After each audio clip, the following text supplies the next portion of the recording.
So says children. um, I just decided to, stop focusing so much on COVID-19. I know it's very scary, but we can't just let negative information just drown our mental space. And in the morning, somebody sent me a message that said 113,000 people have recovered from COVID-19. Why not spread this positive information as opposed to all the people that have died? So with that in mind, I started thinking, okay, you know what? I'm going to be positive. I'm going to think about the future. And what better way to think about the future than to think about children, right? So I was on Twitter and I saw, the government is sharing out some food because of the lockdown, right? And I saw this man complain about how the food they gave him and his family was really small. And the man was showing us where he lives, just like this, just really one small room. And then the man said he had 2 wives and 8 children. So there were 11 of them. And that was when I lost my temper with this guy, because I get that maybe his parents didn't send him to school, and of course not everything he's going through in terms of circumstance is his fault. Sometimes how we're raised and all that is also at fault of our society, but that is no excuse to be living in one room and have 8 kids. And that just got me thinking about something that I think in our society we have normalized it, when I believe it is absolutely not normal. And I think the reason we have normalized it is because it makes us feel comfortable with our inadequacies. When it's poverty speaking, it's not normal. It's just what we say to ourselves to excuse poverty. And this is what I mean, right? So ever so often, there's this mindset that we tend to have, especially in this part of the world, where somehow when you have kids and you suffer to raise them, when you get old and they grow older, they are somehow expected to provide for you and take care of you, that it is almost your entitlement that one day your children should to take care of you. Now, I must be very, very clear. Do not get me wrong. There is absolutely nothing wrong with a child growing up and taking care of their parents who want to take care of them. It's actually a very wonderful position to be in, to take care of those who want to take care of you. All I'm saying is, in as much as it's okay for them to do it to you, I think there is a problem with just almost seeing it as an entitlement, something they owe you. You know what I mean? Because the way I see it is, nobody begs to be born. If you decide to have children just to satisfy that maternal or paternal craving of being a mother or a father, that is fine, but that's on you, not on the child.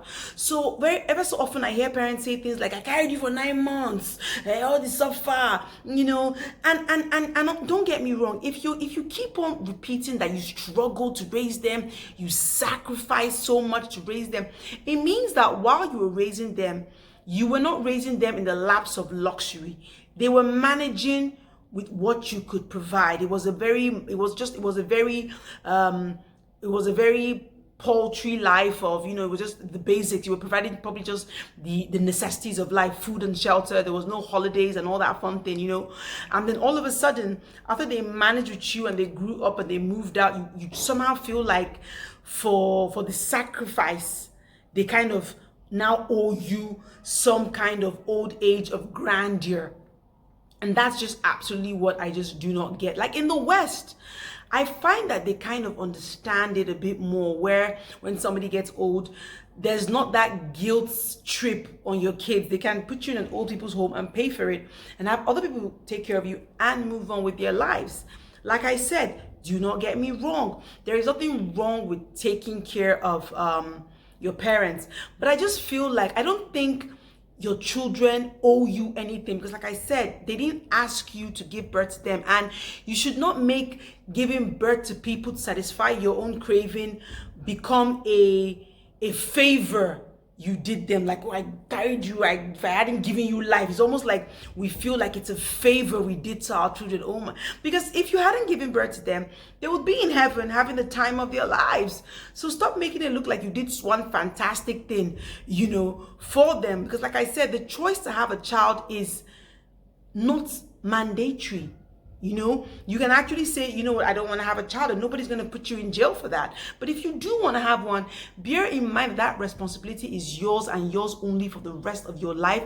If you're lucky to have kids who make it in life and are able to give back to you, fine. If tough luck, your kids can't do all that for you, don't come and make it sound like, oh, useless child, you can't do anything for me at 40, still ask me for money. Yes, now you born now. So if he doesn't have money, even at 40, it's you he will come and meet. That's my point. Because when I look at wealthy people, I see that they provide for their children up until they die, and for some even after. Now, what do I mean by this? Like really wealthy people, they send their children to Ivy League schools and really give them such a fantastic education. Now, when these children finish from these wonderful, prestigious schools, they are very well equipped to get the best jobs out there, but yet their parents don't stop there. Their parents make phone calls and pull strings to get them the best, choicest jobs. For some, they give them big capital to start their businesses, like you've heard of stories of Dangote and Donald Trump. They still don't stop there. They buy them houses so they never have to think about paying rent. They buy them cars. Some leave huge fat ass inheritances and trust funds. So even if the children don't want to work, they are comfortable. That's why I said this whole mentality of thinking that your children somehow owe you is poverty speaking. Because if it was not poverty speaking, you would understand. You would understand that it should be the other way around. You should be the one putting things in place for them for life, because you are the one who chose to bring them into this world, thereby making them your responsibility. Yes, we say an adult, move on and all that, but those are also poverty orientations in a way. Now, I'm not saying we should be lazy and rely on our parents all our life. Okay, let me give you an example. Ivanka Trump, right? She went to a wonderful school. She can get any job she wants, but she's still working for her father up to now, earning a salary for working under the office of the president, which means that in effect, daddy is still kind of paying the bills up to now. I know lots of my kids, lots of my friends from very wealthy homes who work in the family business, and when the parents die, they give that business to them. So like I said, these are parents who have ensured to provide for their children for their entire life, for the entire lifespan of the child. And I think that's a more normal way to think about it, of saying, okay, I want to have a baby. How am I going to take care of this child for the rest of their life? If they grow up and become successful and don't need you, that's a bonus.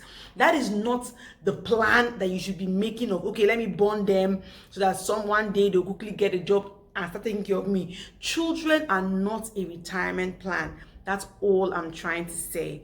But like I said, if they do take care of you, that's fine. But I just really want us to rid ourselves of that entitlement mentality, feeling like your children somehow owe you when really you owe them for bringing them into this world. Your children can take care of you emotionally and be there for you when you're old and help you out around the house. That's fine. But just when I say take care of you, I'm only referring to the financial, where somehow you feel like, oh, they should buy you this and give you this old age of luxury, of grandeur. Meanwhile, you didn't give them a childhood of luxury of grandeur. And it's not tit for tat, but I just hope that my point is coming across, of just realizing that this entitlement that we have is born of poverty and is not normal. That's my says. Always practice your empathy, and empathy means what you don't want someone to do to you, don't do it to another person. Let's be kind to one another, especially in these times. Wash your hands, and always remember that I love you.